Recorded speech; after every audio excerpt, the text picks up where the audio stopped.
What's up guys, Handsome Luke here. So today I want to talk about being passive and being active. So, these words mean when I'm talking about them, active is like going out and doing stuff and getting stuff done, being productive, being a person who produces things, who is talking, who is acting, and being passive is someone who is watching, who is viewing, who is taking things in, who is enjoying experiences by, being a passive participant, by watching films, by watching TV series, by looking at pieces of art, by listening to people.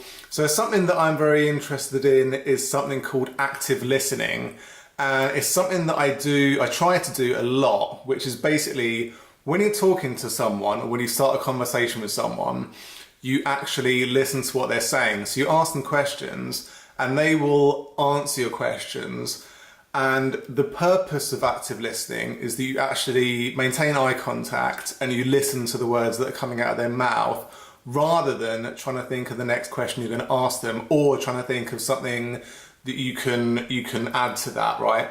So it's quite a difficult thing to do if you're starting out doing it, and it's quite a challenging thing to do because you have to turn off that impulse to say, your ego is saying, oh yeah, I've got a story like that, or yeah, I know someone who's like that they're talking about, or I can add something to this conversation, me.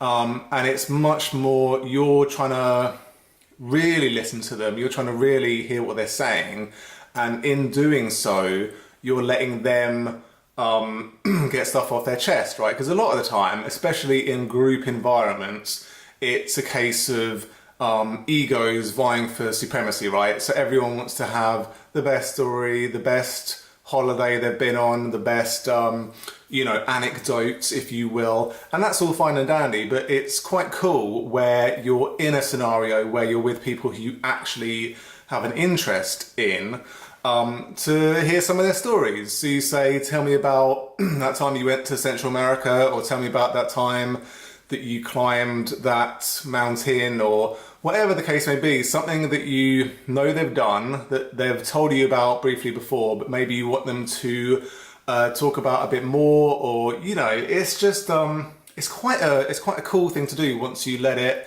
go, and you can kind of see people, you can understand people a lot more when they talk and when you're actually listening. It's really an interesting experience, and they might say things that you hear for the first time, you really hear, and it's not like you're trying to give them advice, you're not trying to chime in with your 2 cents, you're not trying to answer their questions or whatever. It's just like you're really listening to what they're saying.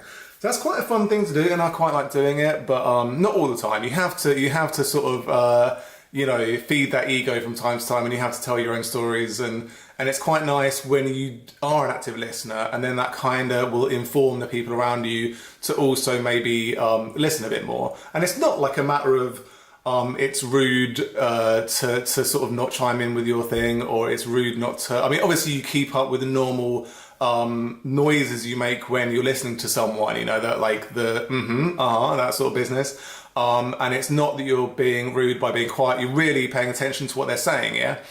So yeah, also with passive, it's like when you're watching stuff and you have to, put away your phone, put away any distractions like laptops or anything, and you really watch what you're watching. Because when you sit down to watch a film, it can be quite tempting to get the old phone out and start playing games or start texting people or whatever.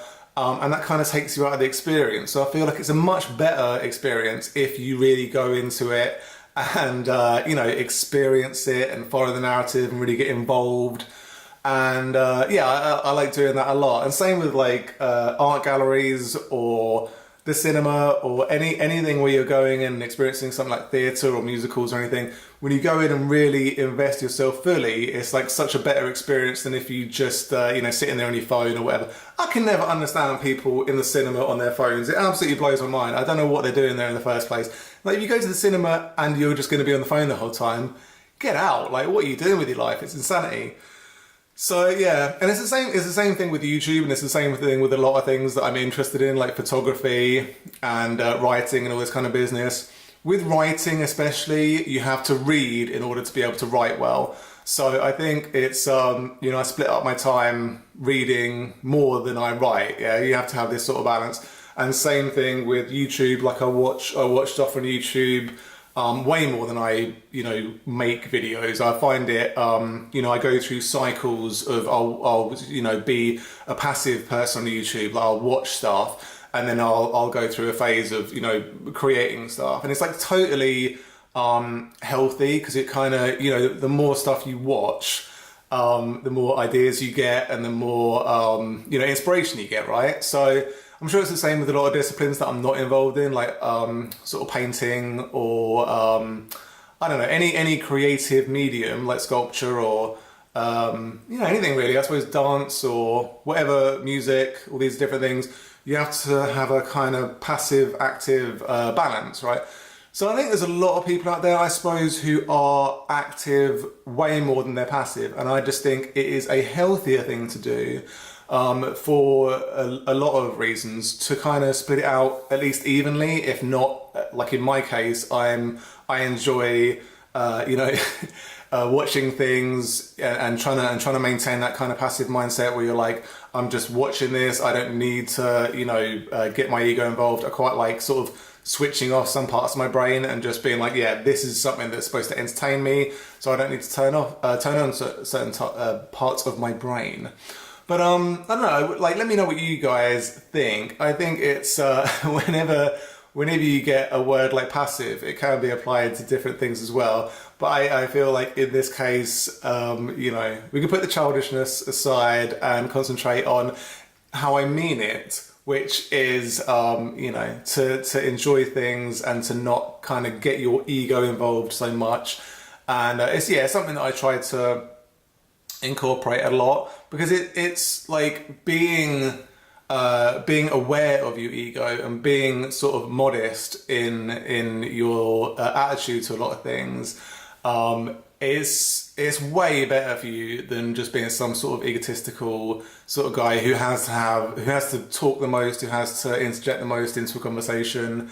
Someone who can leave the floor open to other people. Like, there's nothing I enjoy more. There are some things I enjoy more, but it is very enjoyable to, when you're in a group environment, to let other people talk and, give them the floor. And if you feel like someone's being left out of a conversation, you can bring them into it and really make them feel included. So I think that's all I wanted to talk about. And I think it's something to keep in mind. I think the way I look, being a certain sort of physique, people think I am going to be like a real egotistical sort of person and I'm going to want to run all conversations. And I can be, I can talk a lot and I can be quite eloquent when I want to be. But equally, I do enjoy listening to people and their thoughts and ideas, because really, if you're only ever listening to the stuff that comes out of your own mouth, you're never going to hear other people's ideas and you're never going to have your ideas challenged. And it's really cool to sort of have your ideas challenged, because it makes you question them and it makes you think about other people's perceptions of things, and you can have a real conversation. And it's kind of cool when you're listening to someone not to have something waiting to say to them, and like if they do ask you advice, you have to sort of think about it after they've stopped talking. You're not thinking about it during when they're talking. But that's all I've got to say about that. So you take care. Peace.